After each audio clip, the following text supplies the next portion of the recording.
Please feel free to ask questions. Like I was saying, within this space are people who are experienced, all of your experienced leaders.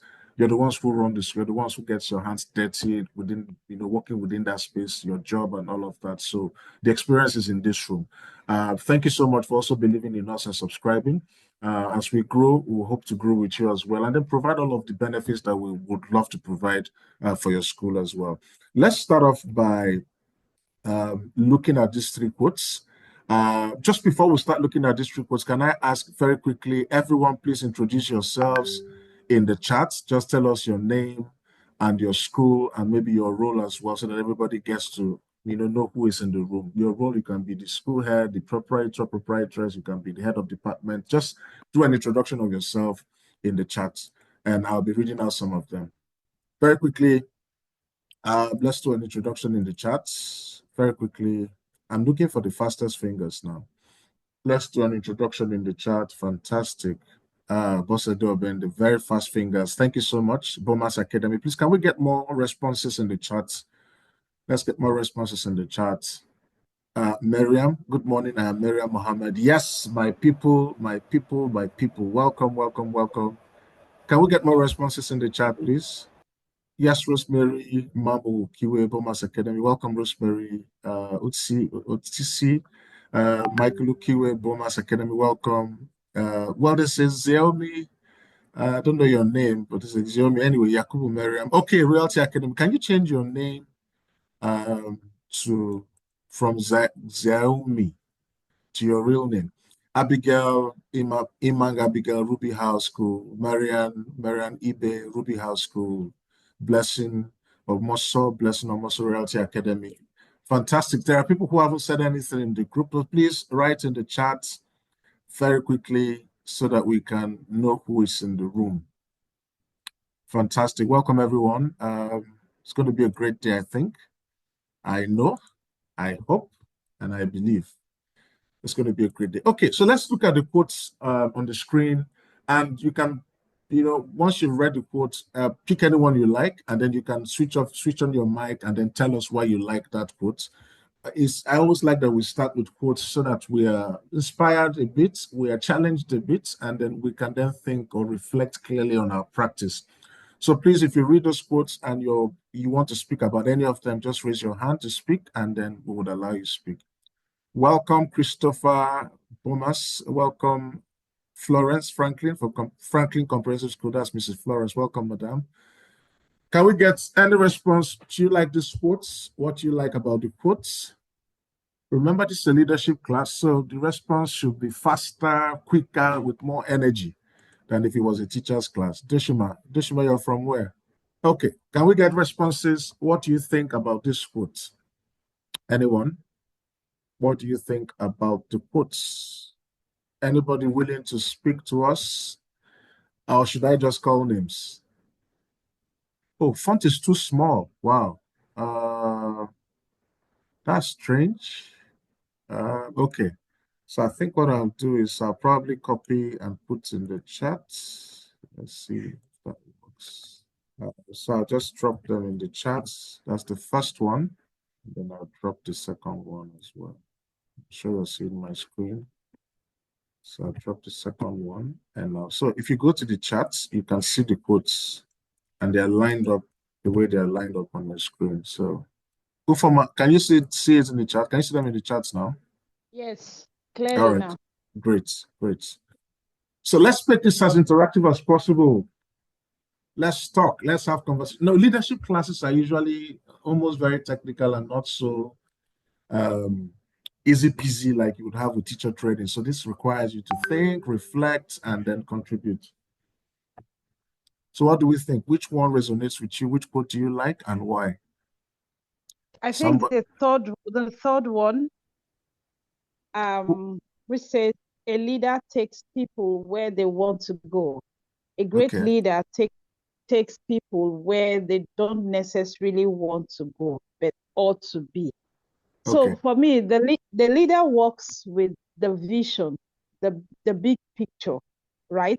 Yeah. And the leader guides and directs, controls, and all of that to attain the big picture. So oftentimes the people it might not be comfortable for them. Sometimes the people even see it as punishment or making us to work more. So that's but the leader works with the vision, and the leader knows that this is where you ought to be. So the leader communicates that vision to the people and helps them to also see it in the light at which he or she sees it, and guide them to be where they ought to be, or the attainment of the goals. Fantastic, fantastic, Ufoma, fantastic. I think you've nailed it for that one that you picked. And I like that you kept talking about vision, guiding the people, showing them where they ought to be. And it's important to note that if, as a leader, if you don't have your vision clearly stated or clearly spelled out, you would have a challenge in terms of how you're leading your team. And I find that that's a big issue that a lot of school leaders have. They don't even have an idea of where the school should be heading. They don't even have an idea where that department should be heading. I mean, they're occupying the position, they're occupying that role, but in terms of implementing, what the vision requires, or what the vision requires of them, and the areas they need to improve or areas they need to be at, is a bit of a struggle. And in fact, not to sell, we're also looking at a course called Creating and Communicating a Compelling School Vision. That will be in February. Let me hear from Boss. So thank you so much, Ufoma. Thank you. Boss, go ahead, please. Yeah, good morning once more. I also like number 3. As a leader, you should be able to tell where the staff are. You should be able to know their abilities, and you should be able to say, okay, this is where I want them to go. And as a leader comes up with things he or she wants to be done in the school, the new processes, the leader should, even when the others don't know about it yet, the leader should be able to take them through the process and then tell them, we need to do this to get to where we are going to. So the leader sees the bigger picture. The leader shows the way. Even when it seems as if people the others don't really agree with you, you need to get them to where they ought to be. Most times you find out that people don't want to go along. They don't want the extra stress. But like I say, whatever knowledge you get, nobody will take it away from you. So it's important that the leader lets them know that this is the goal, this is where we want to be, and this is the process to get to that place. Thank you. Fantastic, bosses. Thank you so much. And I think everybody would agree with you. Sometimes the people we lead would usually not want to be willing to move, a step away from their comfort zone, what they're used to. So, but it's your responsibility as a leader to carry them along. I mean, also it's important that you also get their buy-in, so that they're also having a stake in the vision as well. And then you lead them gradually to the point where you have seen clearly with regards to the vision that you have. Again, when I teach visioning for school leaders, they tend to find out that indeed that they probably have been running the school without clearly even understanding. You have this vision that you write in the school, the vision of the school, vision of the department. Most times, some school leaders don't even remember what that vision is. And if you can't remember what your vision is, it is difficult to lead anybody to achieving that vision. Thank you so much. I think there's another hand that was up. Abigail, go ahead, please. All right, so I quite agree with what my team leaders have spoken. I want to also briefly emphasize on the first one. Okay. Please have to play humility as a leader. Human beings have different ways of taking in information. So when we come in through the position of I'm the boss, most times they want to show or they want to express that they also have a say. But when you come in through the angle of humility, not bringing your guard down, but there are ways to pass out instruction or information with humility, emphasizes your guidance as a great leader. So as a leader, the best leader empowers others. You guide them. You don't really impose your authority. There are ways you explain this, not being too hard on them. At the end of the day, they see you as a friend. but not losing your guard, but they see you as a friend. And at the end of the day, if the work is being done, they also see themselves as part of it, and they are happy that, oh, at the end of the day, I was also part of this achievement. So I believe that we all have different ways of taking in information. But when you come through the angle of I am the boss, most times they want to frustrate you. But there are ways you can pass out instructions and work as a team. And at the end of the day, if the result is great, by God's grace, everyone is happy that, oh, I was also part of this achievement. And it gives them more room and sense of belonging, and they want to achieve more as time goes on. Fantastic. Thank you so much, Abigail. And I hear you clearly. A leader must lead based on humility. From that angle of humility, you must lead. And then you're showing people the way, not necessarily imposing your title on them. And then you're not screaming at the top of your voice, do you know I'm the leader? Do you know I'm the school head? Do you know I'm the head of department? In fact, I tell leaders, the moment you start emphasizing your role to people is clearly a sign that you're not in charge. Yeah, people should see you and not respect you based on the position, because that position can be taken away from you. You will not be in that position permanently or forever. And then you find issues around people who are leaders when they retire. There's this case in UTH, something University of Ibadan Teaching Hospital, I guess some years back. The provost of that teaching hospital, they say, was a very terrible man. The time he retired, the government retired him. People printed placards, people printed posters, people were singing bad songs about him. They were chasing him out of the office. They were calling him a thief, a corrupt person, a wicked man. They printed banners in the whole of that hospital and put them across the streets just to show the man that he was an evil person.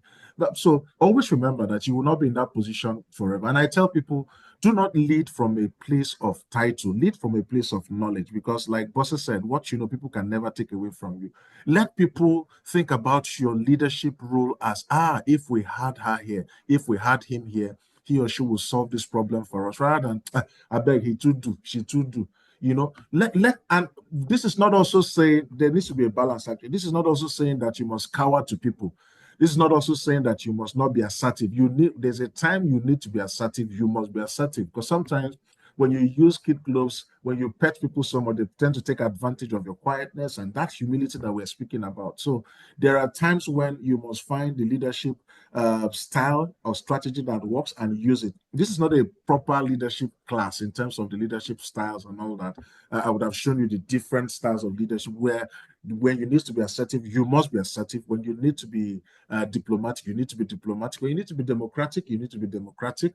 You must find a leadership position or strategy that works for that. But this quote, like Abigail talked about, is about, you're walking beside people, you're not imposing your status, you're not imposing your title, but they know you're the leader. They understand you're the leader just by the way you carry yourself, the way you talk, the way you do your things, the sort of excellence that you exude, the way you speak, the way your lesson notes, if you were a teacher and now you're not a school leader, the way your lesson notes were planned, the way you handle meetings, the way you handle conflicts in the school, they just take note. And they are willing to give in their best to work with you.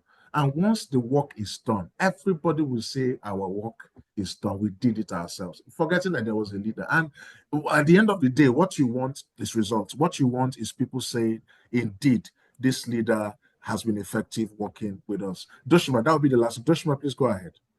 Good morning, everyone. Good morning. Okay, so I want to talk about the second one, which is a good leader takes a little more than his share of the blame, a little less than his share of the credit. As a good leader, your eyes must always be on your vision. You know what you set out to do from the beginning. So you must not take your eyes off the vision, because as a leader, in fact, you must be ready to receive blames from left, right, and center, because there are times that people would see what you're doing and accept it, others would not. But that should not take your eyes off the goal. So have your vision clearly stated out.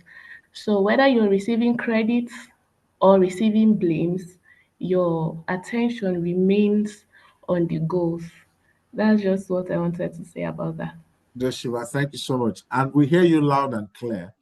It says a good leader, meaning that there's something qualifying this leader. This leader is a good leader, whether it's a he or a she, and takes a little more than his share of the blame or a little less than his share of the blame. And you rightly said it.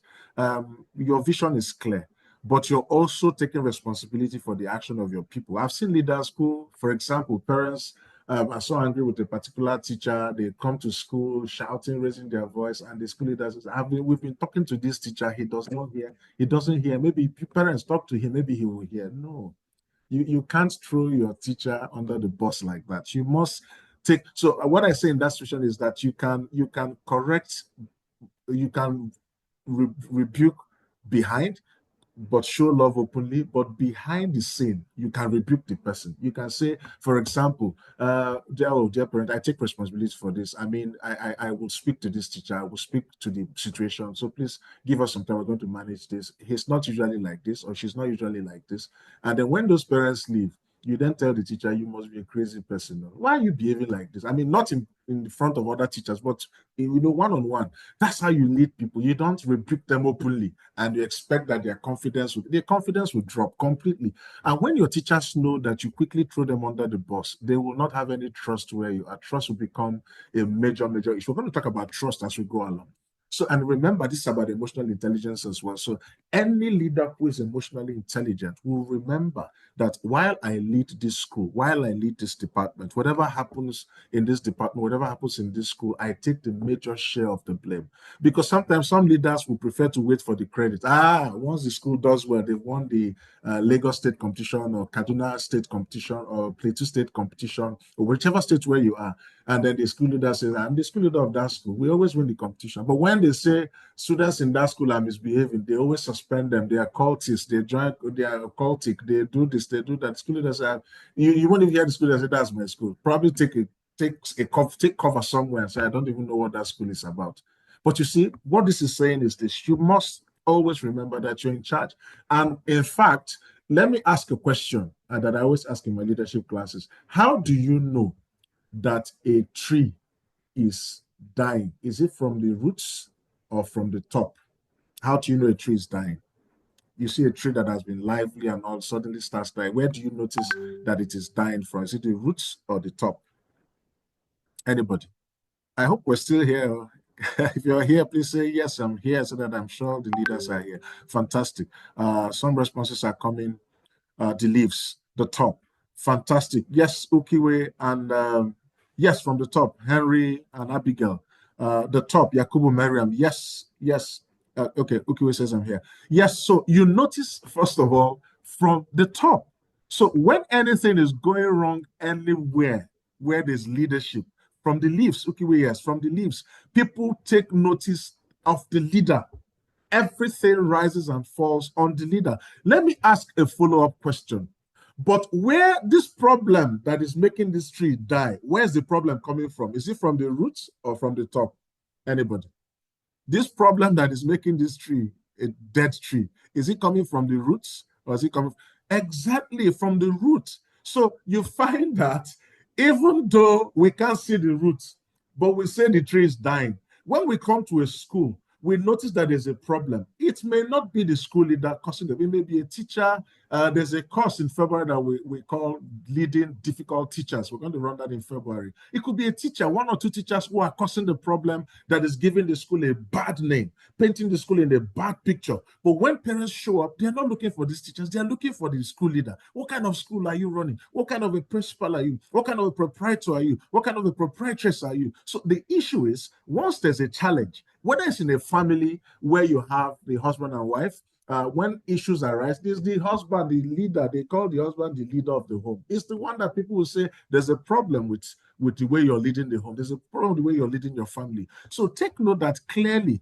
you would always have your own share of the blame and your own share of the credits when your people do well. But this quote says that you will probably take a little more than you would have. So if you have been taking 30% share of the blame, you now take 50% because you're the leader. You tell them, I take responsibility for this. That's why I like foreign organizations or foreign countries. Yes, so countries like the US, France, Germany, all of those countries where their leaders understand democracy and politics and all of that, you find clearly that when there's an issue, they say, I take responsibility for this. Even when it does not concern them completely, when it does not concern them directly, they will stand up and say, I take responsibility for this situation. I take responsibility for this action that my people have taken. So we're starting with these quotes so that we can set the tone for this class, so that you understand that there's a whole lot of emotion that you exercise, you experience while you run your school. Sometimes you want to run mad in the school. You're happy, you're excited. Sometimes your adrenaline is pumped up. Your school is doing so well. You're super excited. Sometimes things are not going as you planned. You're not super excited. Those emotional ups and downs that you have are the things we're going to try and look at today, because whether you like it or not, the way you manage them determines how far you manage your school as well. Has that been useful? Please, can we write in the chat if that has been useful? Just say yes quickly in the chat if that has been useful. So that we just go on very quickly. Just say yes, a simple yes in the chat will do if that has been useful. Great, fantastic. Okay, so let's look at the objectives for today. We want to define emotional intelligence and its importance in schools and leadership. We also want to look at how you develop self-awareness. We want to look at how you apply emotional intelligence principles to manage relationships with staff, students, and parents, because this is your work. You can't run away from it. You can't retire. You can't run away. You can't hide. You must do the work. You must manage your school. You must run your school efficiently. You must deal with issues as they come up in the school. And a lot of times, your emotions are, and you may be shocked if you don't take time, that you're probably developing high blood pressure at some point because of one teacher or one parent or one student. But if you're able to manage your emotions, put them in check, you will find that you're doing so well and your school is thriving as well. Use emotional intelligence to make sound decisions that positively impact the school community. And when we talk about the school, remember, some of you are departmental heads as well. So your department is a microcosm of the school. It's a mini representation. You know, when people, I love women a lot when they say their daughters are their mini-me. So your department is the mini-me of your school. That department you're running is a representation of the school as well. So the way you manage your department also is very important. And then build a culture of emotional intelligence within the school. So what is emotional intelligence? What is emotional intelligence? What is it? We keep talking about it. We keep hearing it. We keep hearing people say you're not emotionally intelligent. You're not applying emotional intelligence. What is it? And it is also different from intelligence quotient, that one that has to do with mental capacity, your ability to think things logically and arrive at a conclusion. That's different. There's also social intelligence, where you're able to interact with people, mingle with people, make the best of relationships to achieve your desired results. That's also different. Even though emotional intelligence has a level of social intelligence to it as well. So what is emotional intelligence? Without wasting time. And every time you say emotional intelligence, it is written somehow in a short form as EQ or emotional quotient, either emotional quotient or emotional intelligence. So when you see EQ as we go on, just understand that it is talking about emotional intelligence. So emotional intelligence is a set of skills that enable you to understand, one, and then manage your own emotions, as well as recognize the emotions and influence the emotions of others. So it's not just understanding your emotions, it's also your ability as a leader to even recognize certain emotions in people. If you're able to manage your emotions as a person, as a teacher, as a leader, you should also be able to recognize these emotions when you see them in people. So emotions, for example, we're talking about anger. Anger has various layers. So somebody who is angry can just walk away. Somebody who is angry can pick up a weapon and not use it. Somebody who is angry can pick up a weapon and use it. Somebody who is angry can even express that anger, and it's that person that is collapsing and having a heart attack or a stroke. So anger has several layers and there's a spectrum to it. It's the same way you must understand that as you are a leader, there are various types of emotions. You must be able to recognize them in people when you see them. And the only way to do that is when you've recognized it in yourself, you've been able to manage it yourself, you can then help others manage their emotions as well. Now, Emotional intelligence is a critical factor in effective leadership, especially in the complex, dynamic environment of a school. You're leading, when I see school leaders, I salute you guys. I respect you because even if your school is just about 50 kids, 50 students, imagine leading 50 kids, 50, then their teachers, then their parents, then all of these kids have various degree of mannerisms and behavior. The teachers have their own. Sometimes your teacher who is jolly good in the morning becomes almost like a demon for want of words in the afternoon, and you have to deal with all of those things. And then some parents who are sweet parents suddenly a week after become aggressive. Now you're leading people, you must be able to be that balancing factor. You must be that shock absorber in the school. And because you're the leader, a whole lot is thrown at you, a whole lot is dumped on you, a whole lot is poured out on you as a leader, and you must be able to understand the emotions that you go through and how to manage those emotions. So emotional intelligence is simply a set of skills that enable you to understand and manage your own emotions, as well as recognize and influence the emotions of others. Okay.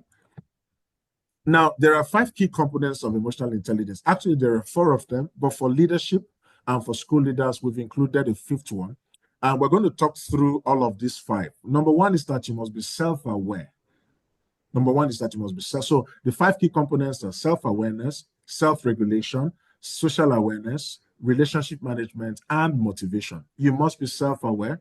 You must be able to self-regulate your emotions. You must be socially aware, and you must be able to build relationships or manage relationships. Don't allow your emotions damage relationships. And then you must be able to motivate yourself and motivate those that you lead as well. So let's go one after the other. What is self-awareness? It's clearly the ability to perceive your own emotions and understand how they influence your thoughts and behavior. Simply put, you are aware of your emotions. Now, there is something called the Johari window. One of the elements of Johari window is that there are some things that you're aware of that others are not aware of. There are some things that you're not aware of about yourself that others are aware of. Now, there are some things that you're not even aware of yourself and others are not aware of them. Now, one of the key elements of emotional intelligence is that you must be self-aware. You must know what your triggers are. You must know what offends you easily. You must know what you don't like happening that triggers you. You must be self-aware. You must understand what a parent will say that can trigger you, or what a child will do that can trigger you, or what a teacher can do that can trigger you. Because once you are aware of those triggers, you're then able to walk backwards and manage those emotions that are a reflection of those triggers. So, for example, a principal, after receiving a negative feedback from a teacher, reflects on their own initial defensiveness and recognizes that your own insecurity about your leadership abilities contributed to your reaction. So, for example, a teacher is giving you feedback about your leadership and saying that, "Ma'am, sir, you're a very bad leader. I must be honest." And some teachers who are honest, who can tell you as it is. And I tell leaders, please make sure you have a lot of those kind of people around you when you're leading. People who are not afraid to tell you the way things are.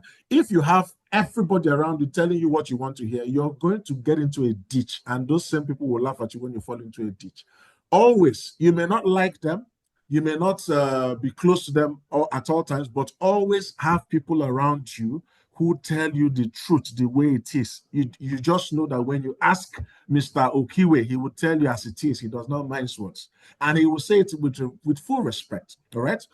So this teacher, you've asked for feedback, and this teacher has said you've done this in a terrible way, and you're having this heated argument with this teacher because you feel you're the leader. Why should you talk to me like that? No.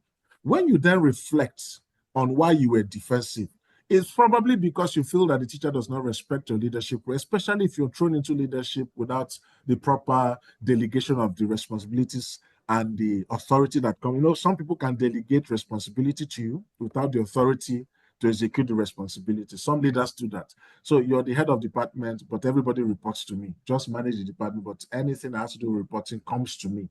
You're delegating responsibilities, and then you're keeping back the authority that head of department should use. So such head of department may have a problem with the teacher in the department who does not respect his responsibility or his role or his title or her title, and becomes defensive when this teacher is giving feedback.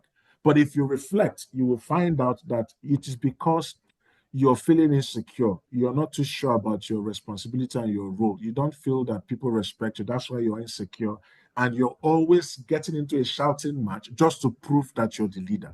When that happens, you are not self-aware. So self-awareness simply means you need to be able to perceive your own emotions and understand how they influence your thoughts and behaviors. That's what self-awareness means. So we've talked about self-awareness. The other one is self-regulation. You know, if you have a ceiling fan, those ceiling fans used to be the ACs of houses, but now we have people are buying air conditioners as if it is pure water. But those days, the best you will see in most houses are ceiling fans. And those ceiling fans would have regulators, that switch that you turn to regulate.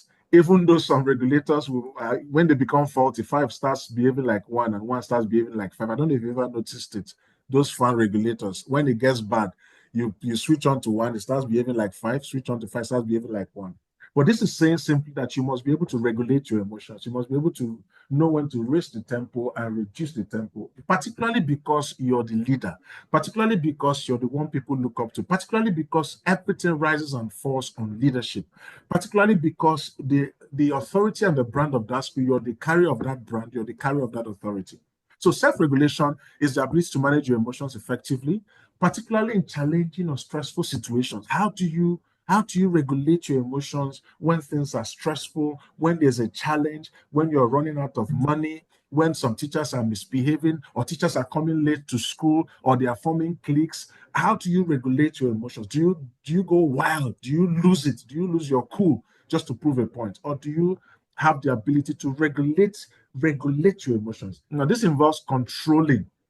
So regulation has to do with controlling. This involves controlling your impulses, managing stress, and adapting to changing circumstances. You must be able to, in that department, when you're a departmental head, you will see a little of what the school leader sees.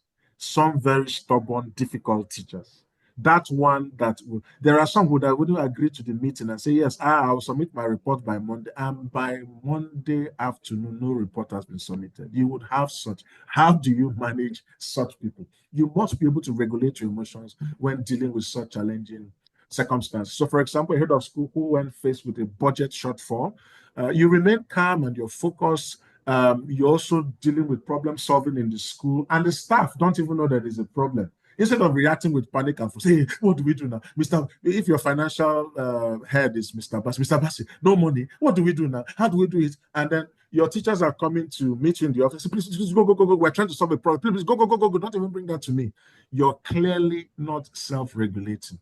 You're clearly allowing something influence your behavior, your mannerisms, and your reactions. So self-regulation is simply saying that whatever the circumstance, whatever the issue is, you're able to tone down a notch how you would have responded to things. And the reason you're doing this is because you want to show leadership.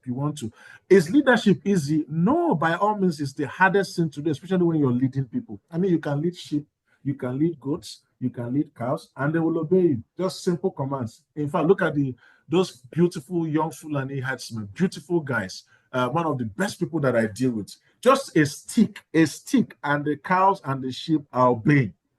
The cows and the sticks are obeying. The cows and the sheep are obeying. The goats are obeying. Why? Because they are able to manage all of the issues around them. Just you don't have to raise your voice. You don't have to shout. You don't have to scream. But you must be able to self-regulate.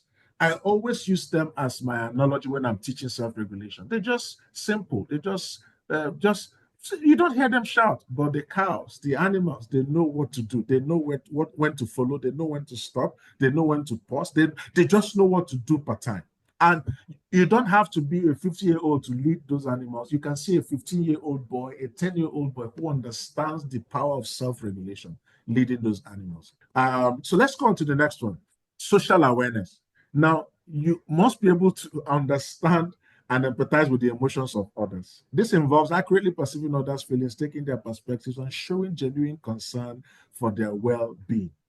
And now, when I train leaders on leadership, I always say this: you cannot get the best out of your people if you're not investing in them emotionally, if you're not depositing in them emotionally. I call it emotional deposits.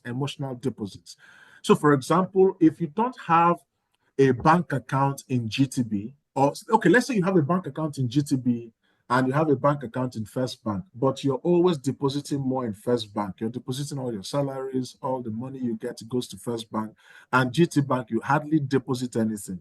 Which of the banks would you have the confidence to walk into to withdraw money from? Let me get a response in the chat. You're depositing more in First Bank and you're not depositing it in GT Bank. Which of them would you have confidence to go in and withdraw from? You can unmute your mic and speak. You can write in the chat. Which of the banks would you be confident enough to go into and make a withdrawal? You're depositing more in First Bank and depositing less in GT Bank. Which one would you walk into confidently to make a withdrawal? Please write in the chat. First Bank, Abigail, your fingers are very sharp. Thank you, fast. Yakubu Mariam, First Bank, exactly. Ufoma, First Bank, because that's where my money is. Yes, Dushima, First Bank. It is exactly the same philosophy and principle that affects the people you lead. If you are not depositing emotionally in them, you can never make a demand of them. You can't withdraw. So let me give you another example. Say I have two uncles, Uncle Tunde and Uncle Femi. Uncle Tunde, Uncle Femi. And Uncle Tunde has been a fantastic uncle, even when my father was alive and when my father passes on. And then even when he has 15 naira, I'm coming from school. I say, Uncle Tunde, I don't have money. He says, you're back. Okay, let's share this 15 naira. Take 25 naira. Let me keep 25 naira. And he kept doing that till I graduate. But Uncle Femi, every opportunity he has, he will remind me of how stupid our family is. He remind me of how foolish I am. Remind me of how stressful I am to him. He just keeps reminding me of challenges that I bring to him. Now, I am a graduate, fully graduated, and then I am in a party, this Owambe party going on, and there's only one chair in the party, and I'm sitting on the chair. Now, Uncle Tunde, who has been nice to me, walks in. Uncle Femi, who has been mean to me, walks in. Which one will I stand up for? Please write in the chat quickly. Who will I get up for? Who do you think I will get up for? Who do you think I will get up for? Uncle Tunde. Very clear. Why? Uncle Tunde, everybody saying Uncle Tunde. Why? Because he has deposited emotionally. He has the right to make withdrawals. It is the same principle with the people you lead. If you're not finding out from them how they are doing, what is happening to them, how is their day going, or compared to every time they come late, why are you always coming late? Are you the only teacher in this school? You know, you keep shouting. You don't even want to know what has happened, whether this person didn't even eat, whether the child is sick, and especially when that person is not the routine for that person to be late to school. You just don't care. All you're interested is just get your work done. I don't care. If you like, come. If you like, don't come. You can't make withdrawals. Now, when you deposit emotionally, when you keep asking them, finding out how they're doing, be concerned about their welfare, their well-being, not just about the work. Even when they mess up, you're not crucifying them completely. You're also using the stick and carrot approach for them. You use your stick and then you use the carrot to draw them close. They know that whatever you're doing is for the benefit of the school. You don't treat them as an enemy. You don't also go and form cliques with other teachers against them. And that's one thing school leaders must never do. Don't form cliques in school with other teachers against the other teachers. Because the ones discussing the other teachers with you would also discuss you with other people. Don't form cliques with other teachers against, never ever allow cliques to be formed, and don't be the clique leader. So if you don't deposit emotionally in these teachers, you cannot make emotional withdrawals. The ones who deposit emotionally in the teachers are the ones who can say, Ifeanyi, I don't know if you're able to help me do this. So I know it's past our closing time, but can you, Ifeanyi says, madam, don't even repeat it. I will do it now. What do you want me to do? And Ifeanyi is doing it. Why? Because you've deposited in Ifeanyi emotionally. You can make withdrawals. And once you go to the bank where your money is, they can't harass you. They won't say you don't have money here. Why are you coming to make withdrawals? You don't have money. All right? So I hope that has made sense. And I hope it's clear. So, for example, a school principal observes increased staff absenteeism and low morale. You recognize the potential impact of stress on this staff, the challenges they are facing, especially with school where one teacher does the job of 10 people, and the payment is not as commensurate to the work that they do. And I'm not saying you must break the bank to pay, because sometimes we parents are also defaulters. We don't pay school fees on time, so schools don't even have enough money to pay teachers. But we're saying that even in that circumstance where there are challenges with paying enough or paying adequately or paying on time, you should be emotionally or socially aware of the emotions of your teachers. You should be able to read the room. You should be able to get into school and see that your teachers are not excited. And it's your responsibility to get them to be excited. Whichever way you're going to do it, you must find ways to, because at the end, if your teachers are not happy, guess what? Your students will not be happy. If your students are not happy, guess what? Your parents will not be happy. If your parents are not happy, guess what? New parents will not come to your school. So it is a cyclic effect that causes when you don't take time to be socially aware of the well-being of your teachers and, of course, the people you lead in your department as well. Now, there's relationship management as part of emotional intelligence. Clearly, is the ability to build and maintain positive relationships, inspire and influence others, and work collaboratively and manage conflict effectively. An example is a principal who fosters a sense of community by regularly acknowledging staff achievements, soliciting feedback, and creating opportunities for social interaction among staff members. Now, I read this clearly so that it's audible enough. You must be able to find ways to acknowledge your staff and their achievements. Don't belittle their achievements. Don't be the type where when the teacher achieves the result, are you the only first person to achieve it? There was somebody here before you came. Did that person even did it like 5 times? You've just done it once and you're this happy. Why are you happy? That's mean. That's actually evil. You must celebrate and never compare people. Never ever compare, because once you compare people, you yourself, you're likely not going to be happy when you're compared to other people. All right. So don't compare teachers. Don't say, can't you see Mr. Thomas doing this? You're going to be creating bad blood in your school system, and you don't need that. Whatever the case is with a teacher, make sure you're addressing that case and not the person and not the personality. You're addressing the issues as they are, and you're not addressing the person's personality. Don't get to the root of the person's personality. And this being relationship management as part of emotional intelligence also means that you should be able to provide feedback or solicit feedback as well from your teachers or your parents or the community. Ask them for questions, and then also create opportunities for social interaction among your staff members. I don't know how many of you do it. I don't know how many times in a year you just set aside for teacher party. You must not break the bank to do this teacher party. It's just maybe a 1 hour, 2 hours event. You're celebrating your teachers, you're buying drinks for them, you're buying them gifts, you're exchanging gifts. You're just doing something out of the ordinary. You're not waiting to do it with students, to do it with parents. You're just doing it to appreciate them. You're doing it to show them that without them, the school will not run efficiently. And you do it spontaneously, not something that is pre-planned or you have so many. Just be spontaneous about it. Surprise your teachers. Spend time surprising them. Show them proof that you really, really appreciate their efforts. Show them proof that you appreciate all the things that they're doing. Let them feel loved. Let them feel appreciated as your teachers. And I think that will go a long way.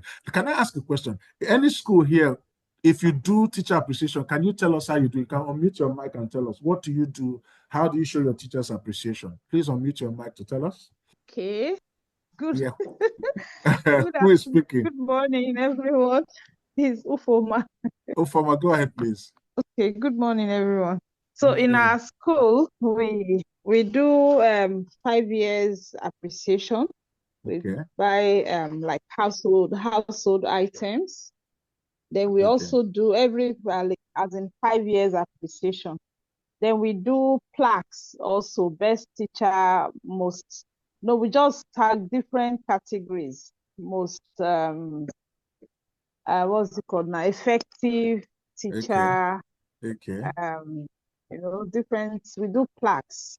Okay. And then on Teachers' Day, we cook food, and drinks. We eat and enjoy ourselves. We take pictures. We even do anko sometimes. Okay, fantastic performer. So every 5 years, did I hear that clearly? Every 5 years? Yes, sir. Performer, well done. I will clap for you, but that's not enough. You don't wait for 5 years to appreciate. We know.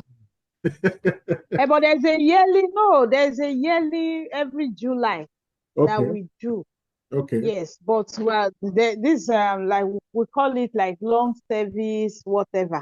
Is a growing school. We are just 6 years, but we've done for teachers who have stayed with us for 5 years. But every year we do award ceremony. Okay. No, so I like that. And I like that you're a growing school, and I like that you're even making the efforts to show these teachers that you appreciate them. But I'm also saying, or is there anybody who wants to share? Both of them, well done. Thank you so much. At least you're doing something. That is what matters. But what I would add to what you've said is that it should be more frequent, and it doesn't have to be expensive. All right. And can I ask, where do you get your feedback that determines who the best teacher is in any particular category? How do you get the feedback to rate them? Which people contribute to that feedback? Okay, it's appraisals. Okay. From the Okay. appraisals. Okay. Okay. So Because if we say the students should do that, or parents, most likely it will be subjective. Okay. Okay. The teacher they love the face or they love the most. So okay. We do appraisals, and then teachers that they have the less issues, issues that arise every time, that Okay. we're not getting bad reports about Okay. Okay. parents. Okay. So you're worried about having parents be subjective in terms of their feedback. Yes. Okay. Okay. Makes sense. Any other person want? Thank you so much, Ufoma. But again, I would advise that it doesn't have to be. Maybe your staff meeting, the way a teacher manage, it can be, you notice that this teacher worked so well under pressure. You're just saying, thank you so much. I noticed you were under so much pressure. You didn't want to allow that affect the way you taught last week. Thank you. This is just a token. It could be a bottle of Coke, a bottle of drink. It could be a handshake. It could be anything. Once people know that you're consistently appreciating their efforts, they will, that saying, when you thank somebody for what they have done, what will happen? Do you remember that saying? Anybody? The person will do more. They will do more. They will do more. The person will. Appreciation is application for more. Fantastic, Ufoma. Fantastic. Any other person wants to share? I can see in the chat, Miriam has said something. Let me read what Miriam has said in the chat.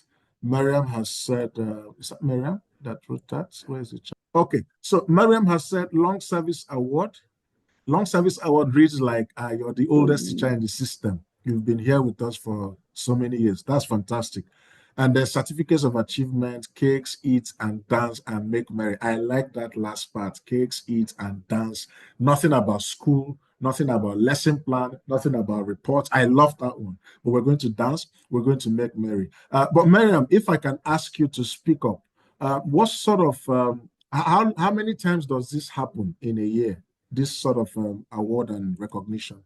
Like on Valentine's Day. Yes, please. The teachers cook, we sit together and eat, share gifts. On Teachers' Day, we cut the cake, share, they dance, they have fun.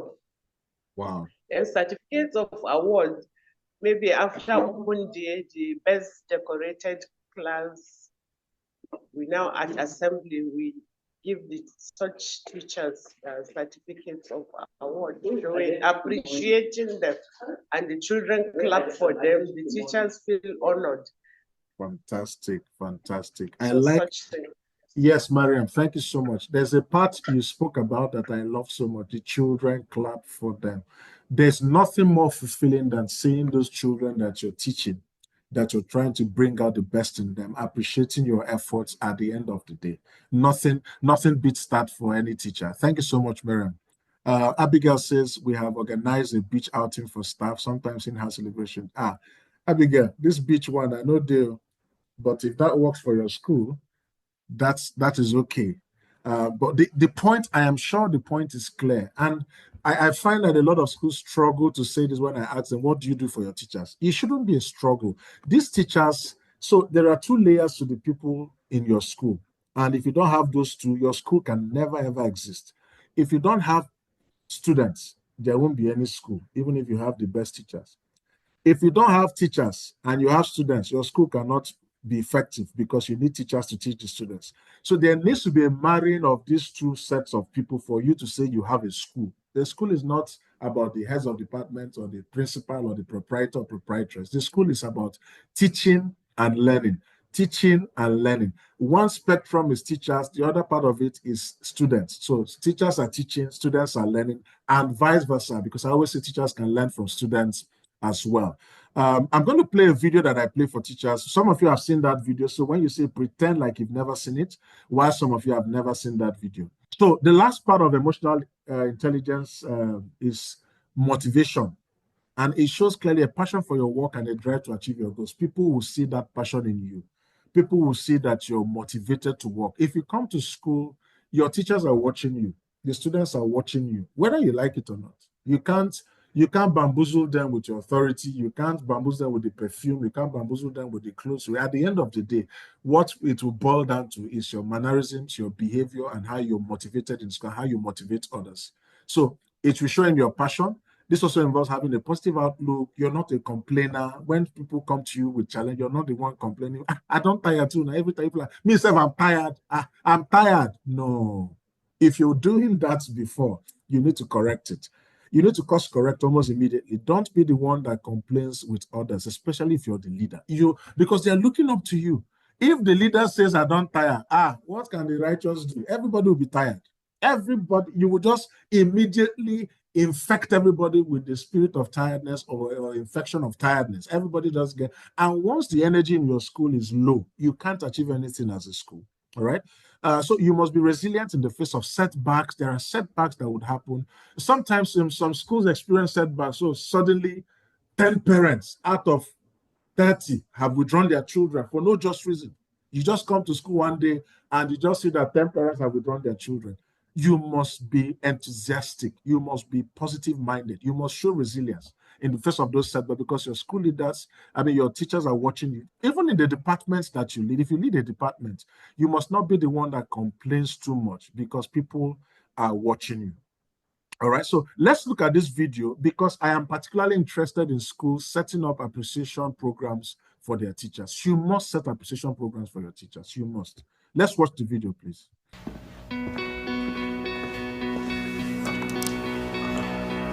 Hi, I'm Mr. Baloo, Coach Baloo. My name is Mrs. Hall. My name is Mr. Smith. Soy Melissa Soto. My name is Miss Coy.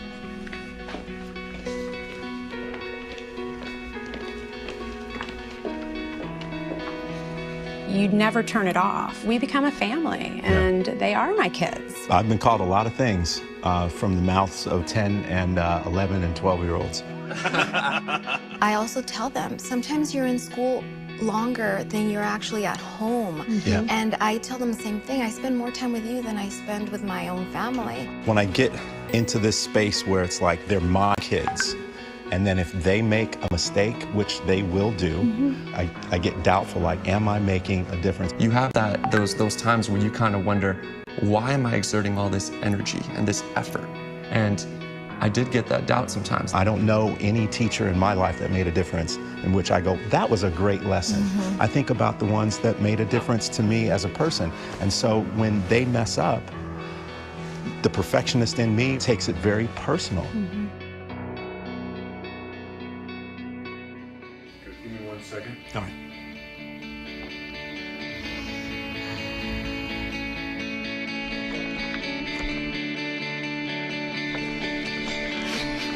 What? Are you kidding me?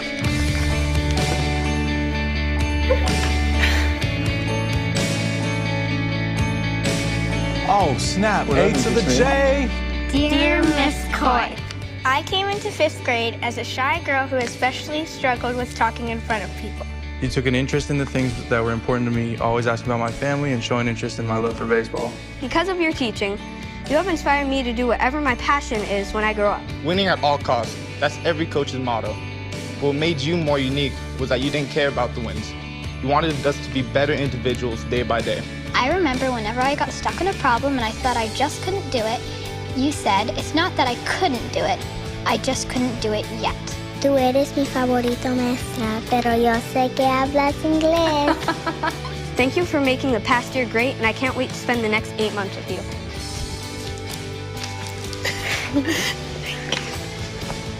Thanks for being the man and for being a great teacher. Your boy, A to the J. A to the J. Thank you for making me a better person, and thank you for never giving up on me and helping me become the man I am today. Love, Daniel.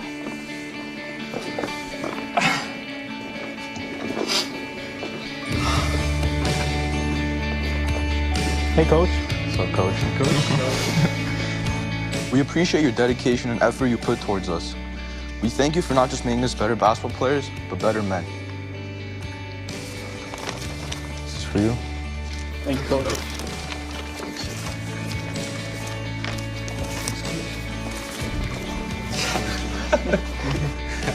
My gosh, man. It's good to see you. Congratulations. Oh. So proud of you. I'm so proud of you. Family on three. 1, 2, 3. Family. Here you go. Okay, so Doshima, thank you. Yes, so it's so sweet. Any other comments before we go on? Any other comment? Yes, Ukiwe, please go ahead. Your hand is raised. Please go ahead. Please speak. Okay, I think looking at the video and all the conversation so far, I'm more filled with thoughts, reflection, and my journey over the years, and I just thought a whole lot of ideas kind of going up in my head of what could be done more. Yes. Talking about teachers being appreciated, it's something that cannot be overemphasized. Yes. And yes. I think I'm being challenged really. That's Yes. what I want to say. Okay, you're always very honest with your assertions, and I respect you for that. Thank you so much for contributing this honest feedback, because yes, the video will challenge you to think clearly. Am I doing enough for my teachers? I mean, these are the guys that are my war tools, for want of words. They are your war tools. They're the people who go to they are in the war front for you. I mean, they're in the war front. They're the ones who are fighting the battles. They're the ones who are dealing with those children. I mean, you have a teacher deal with 20 kids who are from different backgrounds, who were given birth to by different parents, whose parents were given birth to by different generations, all of their mannerisms and DNA being performed in front of this teacher. And these teachers are taking it in their strides. They should be appreciated more. And it's little gestures like they just call them together and maybe invite their former students to come and say thank you to them, not even telling them that you're doing this. And I like that Ukiwe says he's challenged, and I'm sure others are reflective as well. Boss, this is just a good move. We can always do better. Bilikisu says, I need to do more for my teachers. Fantastic. I like the assertions. You need to always be, this is why we're doing emotional, and I like that the video would have stirred some level of emotions in us. Of course, this is an emotional intelligence class. You need to always sit back and say, am I doing enough for my teachers? And there's a course that we have, how to retain your best teachers in school. That course talks about these layers of things you should do or you can do to retain your teachers. There are about several layers, but one of it is appreciation. Appreciation. When people know that they're appreciated, there's this popular saying, go to where you're celebrated, not where you're tolerated. If your teachers feel that you're just tolerating them, after all, you can change them at the whims of your imagination. You can replace them. If they're not interested, they can go. If you want to build something long term, you can't have that mindset for the people that do the work for you, do the dirty work for you.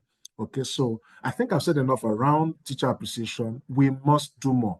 We must be challenged to do more for our teachers and appreciate our teachers more. So let's go quickly. Why do we think emotional intelligence matters in school?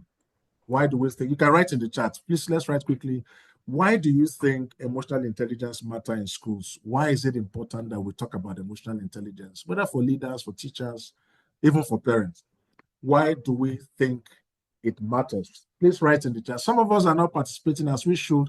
Remember, we're recording and we're going to show your teachers this video to see how you performed in the class today. So let's write in the chat very quickly. Why do we think emotional intelligence matters in schools? Why does emotional intelligence matter in schools? Why is it important that we're looking at emotional intelligence? Can I get responses in the chat, please? Okay, so I need responses. All right, thank you, Bosse. Just a few schools are responding. Bosse says it will take away a lot of stress from the school leader. Well, yes, that's one side of the coin. It should also take away stress from members of your school community as well. Xiomi, I don't know who owns Xiomi, but it says it makes the work easier as a leader. Yes. Ukiwe says the school community is a place that is ruled by emotions. Fantastic. So it becomes imperative that we learn the art of managing the entire thing in school. Yes. Miriam says AI is needed because the head first has to understand himself before he can lead others. Great. So let's quickly go because of our time.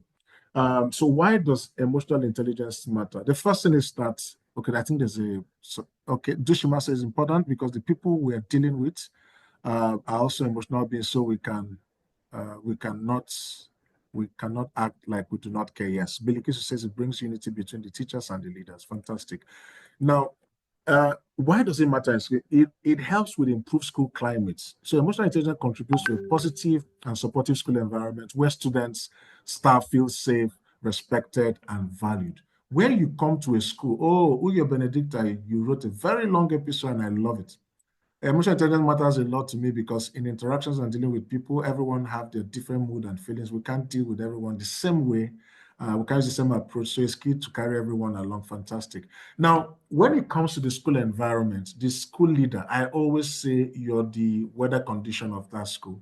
So when we deal with emotional intelligence effectively in schools, it contributes to a positive and supportive school environment. So for example, a school where students feel comfortable seeking help from teachers are not screaming down at them, the school leader is not screaming down at the teachers, and then the teachers are not transferring it to their students.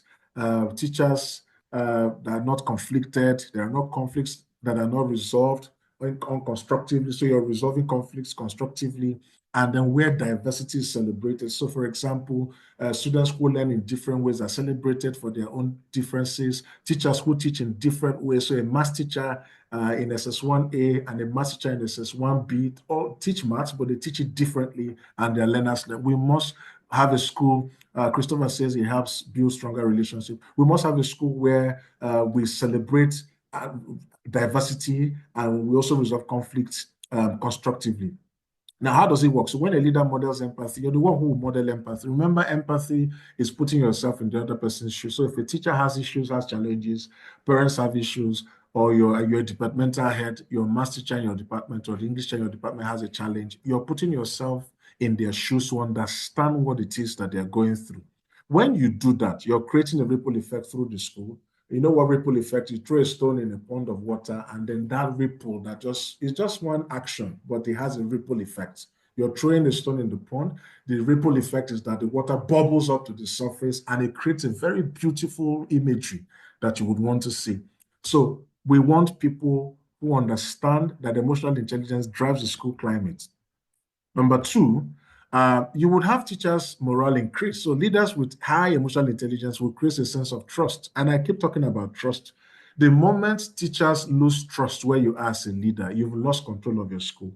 Yeah, you must always make sure that you don't lose the trust of your teachers. And it starts by saying something and doing it. If you say, for example, in the next 2 weeks, I'm going to provide you with umbrellas. Every teacher will have an umbrella in the next 2 weeks. You must provide the umbrellas. In a situation where you're not able to provide, you must provide the reason, concrete reason why the umbrellas are not being provided, and you must still provide the umbrellas because you've made a promise, and the promise made is a promise that must be kept. Yeah.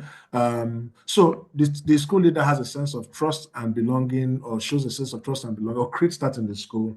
And it also leading to increased job satisfaction. People are satisfied working in that school. They are motivated. And they are committed. They are committed to the work. Let me also mention that a lot of times people think that money is motivation enough.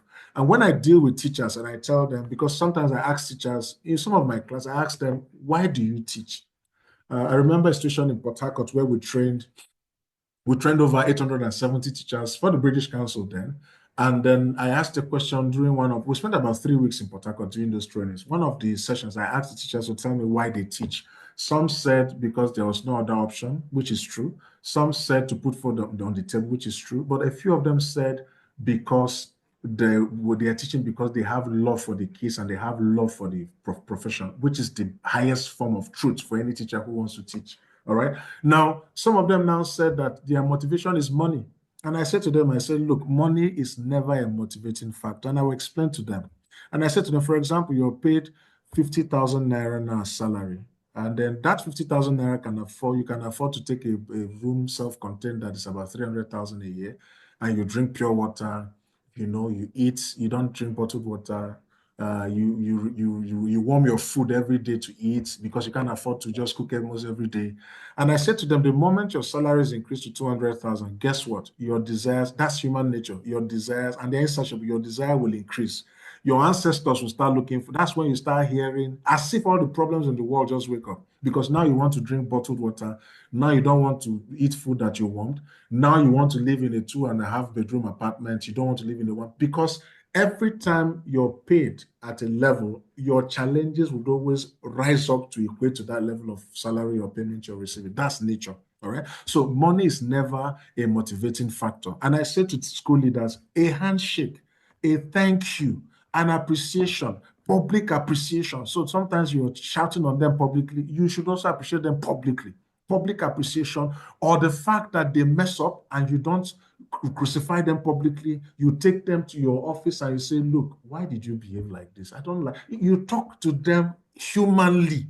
You make them, they don't lose their dignity because they are your teacher. They don't lose their sense of dignity because they work for you. Guess what?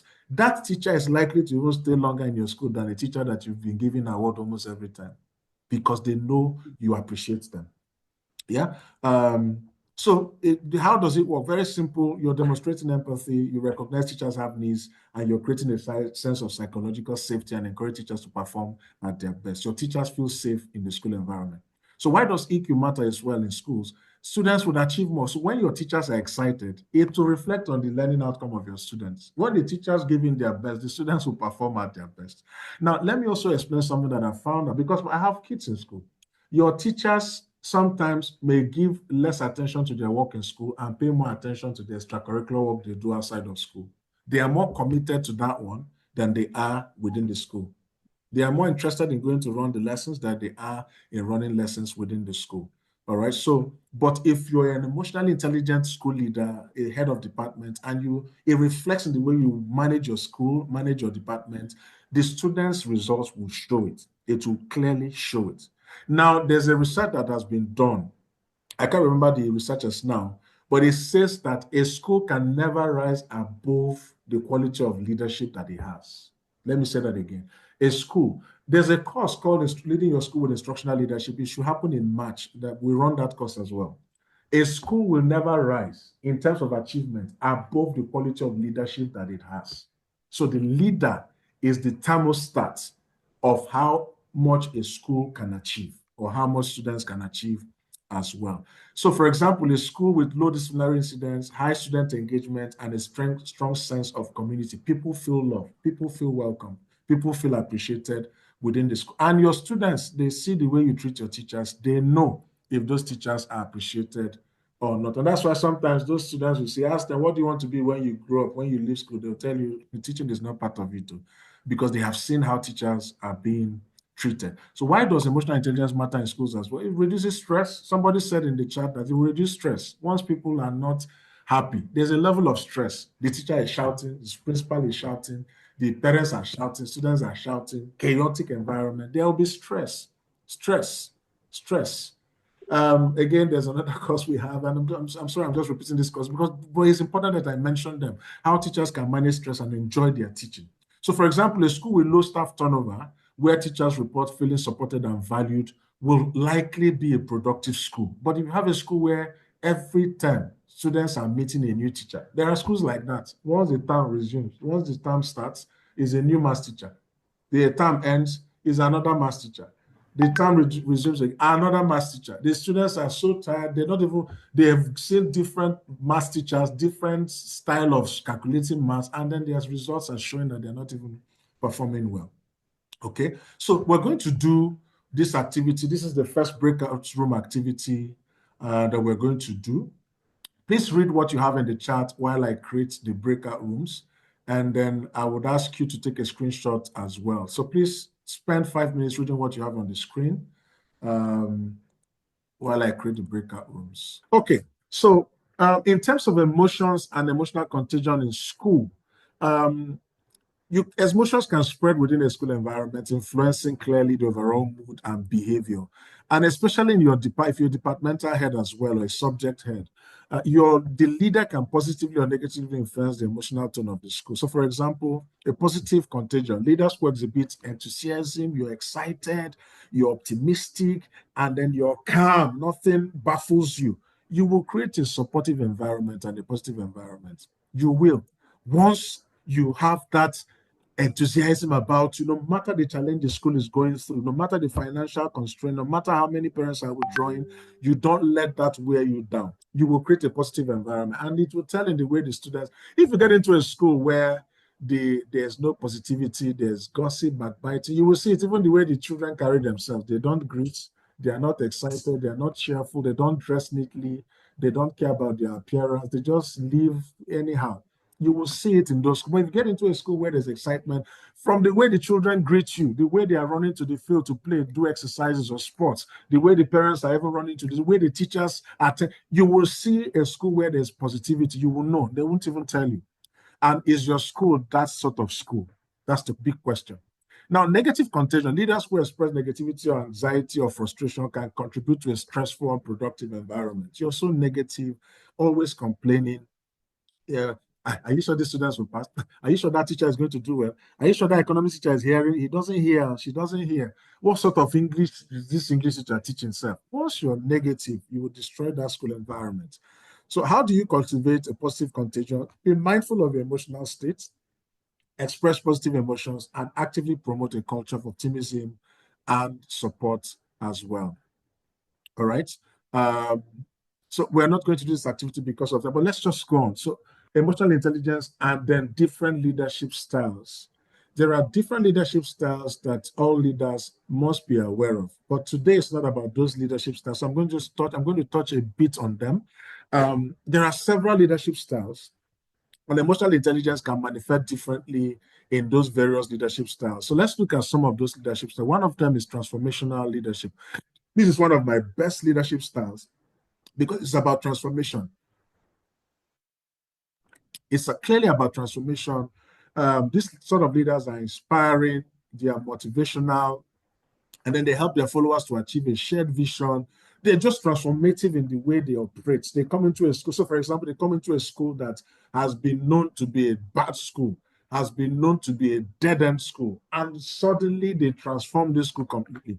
When I used to run a lot of trainings for some of the organizations, especially for public schools, there was this beautiful example of a public school leader that he shared his experience in that training. And maybe one or two of you here would have been in that meeting as well. And this man said it was a school on Lagos mainland, a very problematic school where students were not interested in coming to school. The rate of occultism was so high in all the schools in the mainland, the deep parts of the mainland of Lagos. Kids, rather than stay in school, they hang around the windows, the doors, they are gisting. The teacher may be in class teaching, they are just outside hanging around and discussing, and the teachers can't say anything. So this man became the school leader of that school. They made him the principal of that school, head of school. And then he didn't have a choice but to try and transform that school. So he said what he did was that he noticed that a lot of these kids loved football. They loved sports. So what did he do? He now got some people to sponsor the school, bought jerseys, bought some sporting equipment for them, sporting materials for them. And then he started having, rather than spend too much time in the classroom, he started having more time for sporting activities. So a lot of them started registering to play football. A few of them, not so many of them. So what did he do? He now registered the school in a local competition.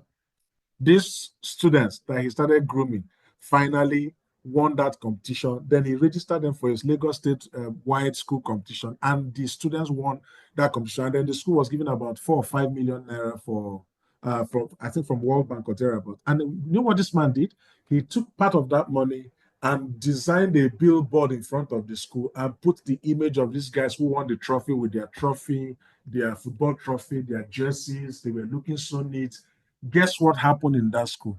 Before you knew it, he now said, to be part of this football competition and team the next time, you must always be in school. Students started registering in school. Students who will not wear stockings, who will not even dress properly, started dressing. The school, in the space of 2 years, was transformed. That is transformational leadership. That's someone who has taken a dead-end school and transformed it into a school that is now spoken about. And it's one of the best schools in Lagos State as a public school. But the man is no longer the school head. There's somebody else. Right? So what is the emotional focus for transformational leadership? There's a strong self-awareness to articulate a compelling vision. These people are able to, articulate a vision that is compelling. They also have this social awareness to understand their followers' needs, and they're also able to build relationships and build trust and inspire action. So are you a transformational leader? Can you apply your emotional intelligence to your school to transform your school completely? So for example, a principal who empowers teachers to take ownership of school improvement initiatives, provides opportunities for professional growth, and celebrates their success. This is transformational leadership. Then there's servant leadership. I also like this one.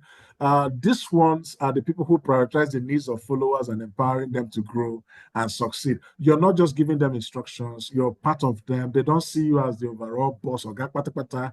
There's something we call rising and falling. When the person enters a room of subordinates, they are all standing. Good morning, sir. Good morning, ma. Good morning, sir. We say they are rising and falling.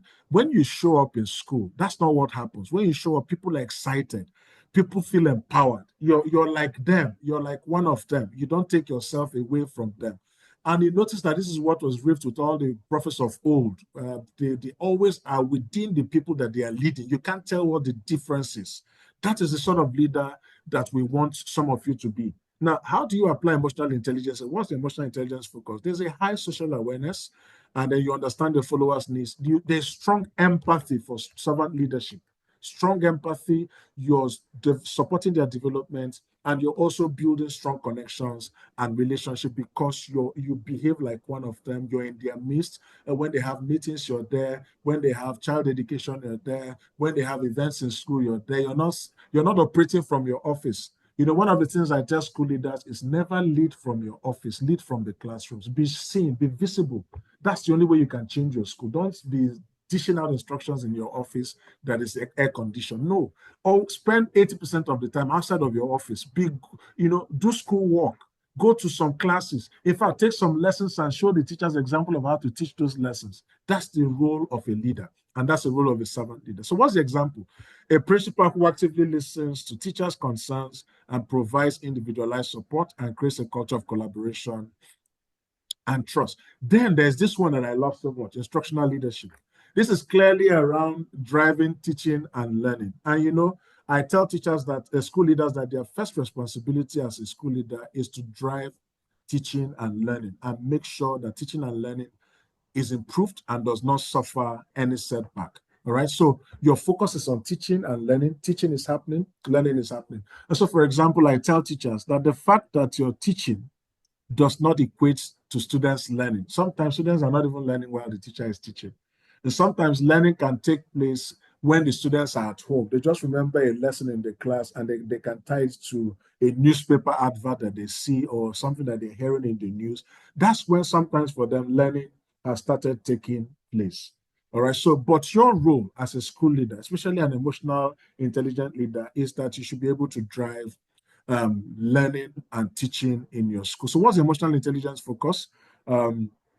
So the self-awareness to recognize your own biases, that you're biased about certain things and your limitations. You're so self-aware that you know you have your limitations. You're also socially aware to understand teachers' instructional needs. So you know that this math teacher does not have all the tools that he or she requires. And then you're forcing them to teach. Just teach, find a way of teaching. You know that the English teacher does not have enough materials to teach, or the students don't even have enough materials to study. But you're emotionally aware that these teachers have these needs and these students have these needs, and then you're providing. You're also providing constructive feedback to your teachers. Constructive feedback is not criticism. Some of us are naturally swift at criticizing, but we are not so educated in terms of providing constructive feedback that is useful, feedback that can be implemented, feedback that is able to get the teacher to get results. Some of us don't have that skill, but we need to learn it. We need to learn how to give constructive feedback to our teachers. All right. Now, is there any question, anything that is not clear so that I can clarify? Is there anything that is not clear?